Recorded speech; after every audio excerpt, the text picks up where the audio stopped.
Good morning, students. Let's continue the chapter 3 Electrochemistry with new topic voltaic cells. In spontaneous oxidation reduction reactions, electrons are transferred and energy is released. A typical cell looks like this. The oxidation occurs at the anode and the reduction occurs at the cathode. Once even one electron flows from the anode to the cathode, the charges in each beaker would not be balanced and the flow of electrons would stop. Therefore, we use a salt bridge. Usually, a U-shaped tube that contains a salt solution to keep the charges balanced. In the cell, electrons leave the anode and flow through the wire to the cathode. As the electrons leave the anode, the cations formed dissolve into the solution in the anode compartment.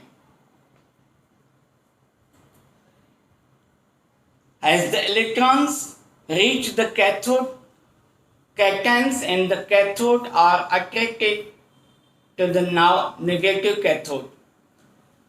The electrons are taken by the cation and the neutral metal is deposited on the cathode. Now, new topic, Nernst's equation. We have assumed in the previous section that the concentration of all the species involved in the electrode reaction is unity. This need not to be always true. Nernst scientists showed that for the electrode reaction,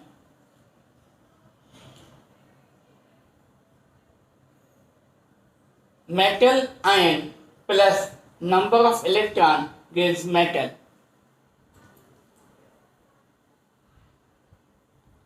For cathode reaction is written as given here. And for the anode reaction is written as given here. Now, cell potential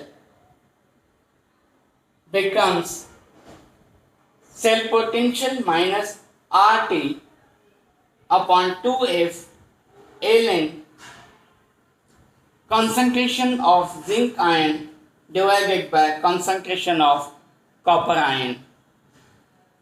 Here, R is gas constant, T is temperature, and F is Faraday's constant.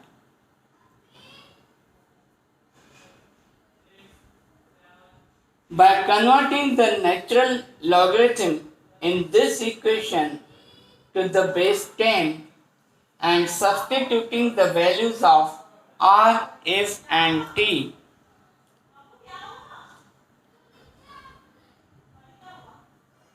equation will get E cell is equal to cell potential minus 0.059 upon 2 log of concentration of zinc ion divided by concentration of copper ion. For a general electrochemical Nernst equation, equation is written as given here. Now, new topic, equilibrium constant from Nernst's equation.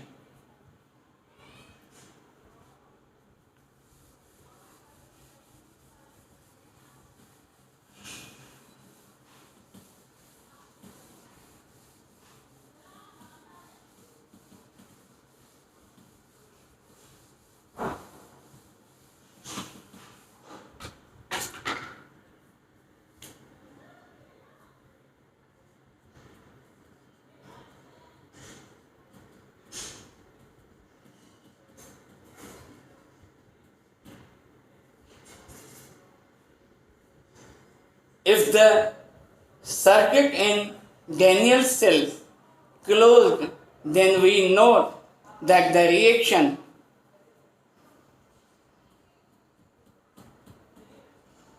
Zn solid plus copper ion gives Zn ion equals plus copper salt.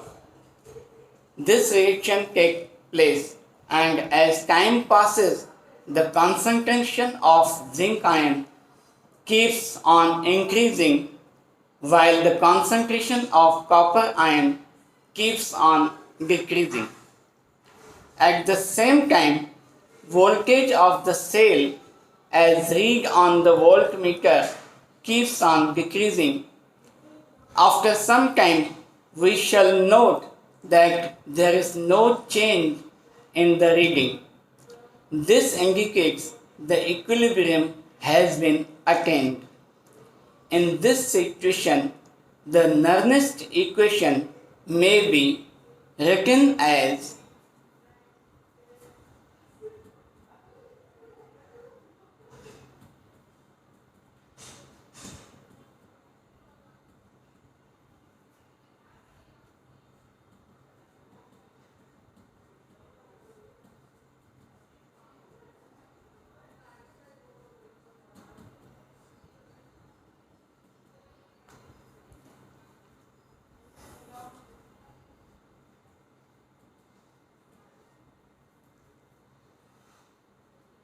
here value of cell potential is 0.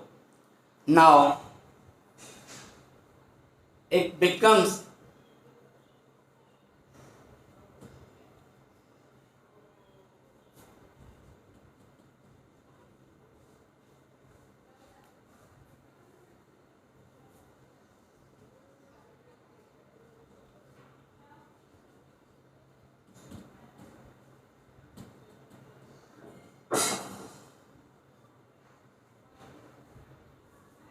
converting ln to log 2.303 is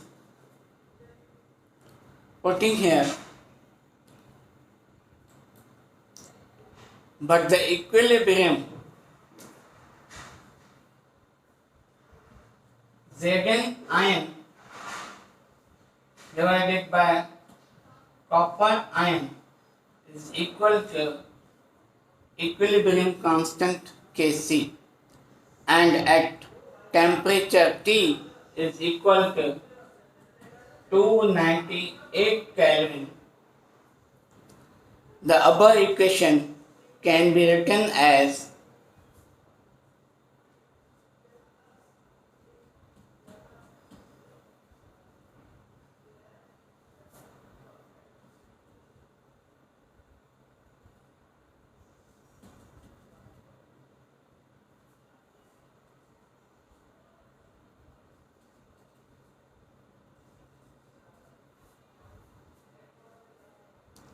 which is equal to 1.1 volt.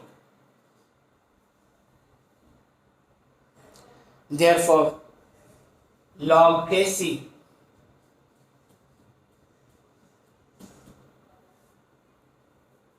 will equal to 1.1 volt into 2 divided by 0.059, which is equal to 37.288.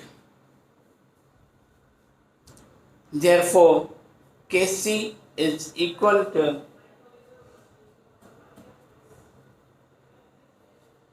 2 into 10 raised 37 at 298 Kelvin. In general, we can write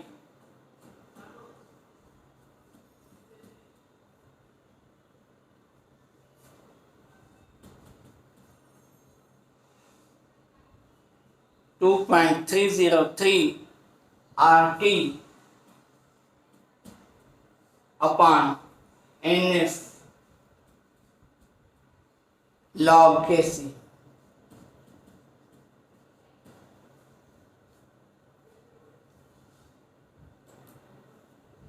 Thus, the above equation gives a relationship between equilibrium constant of the reaction and standard potential of the cell in which that reaction takes place.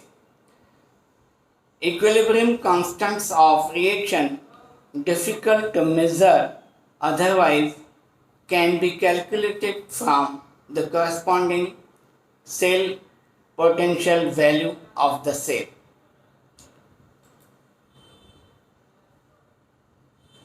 Students, other topics will next time. Till then, goodbye.